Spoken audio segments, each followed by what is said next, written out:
Show you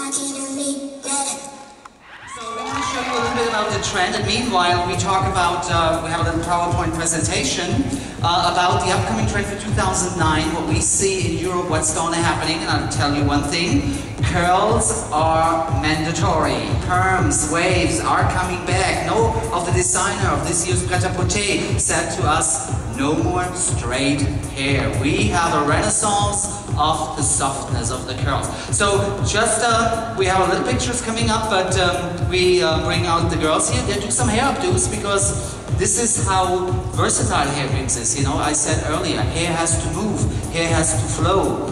So it's important for us that we can show the people that it's not like in the past, hair extension is kind of a wig, you only can wear one way. The girl in the middle will be the cover girl of the, it will be featured in the next April magazine. Okay, let's start. Diva style is one of the first style. Glamorous movie goddess from the 1930s, 1940s. Long hair, soft waves, geometric shave, micro bangs, fabulous hair updos, and lots of accessories. That's how we see one of the styles.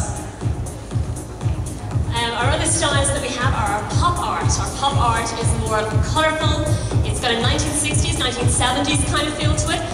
It's a very hippie kind of look. One day super sleek, one day wavy, and it's very playful with braids and, you know, tiny interweave on top and the centre part, of course, as well. So a little bit different to the diva look that Ralf just spoke about. Yeah, and now we come what Sara did. Sara did actually with her model the retro rebel. The influences, the today music, the 1950, the vintage, the punk, the gothics, the volume, back-combed hair, beehive style, leather accessories, and the rebellion look. This is the young generation. They don't want to look like their mother and grandmothers because they all have hair styles nice and sleek. And next. And the next is the best nature that we spoke about already with Scott's last model, or his model here just had. It's simplicity, less is more. The hair feels really good to touch, and it's face free, it's away from the face, and very, very natural, and natural elegance to it. So everybody's doing some updos at the moment, Ralf? They're all and like I said, we don't have these posters for you, but we have some posters that look like this later on for you to hand out, so hopefully you stay with us and come here to the stage and get them. So this is what we see 2009, and that's what we train in our salon. Work is upgrades.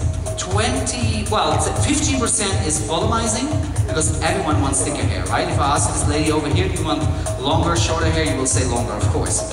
If I say thicker or thinner, you will say thicker.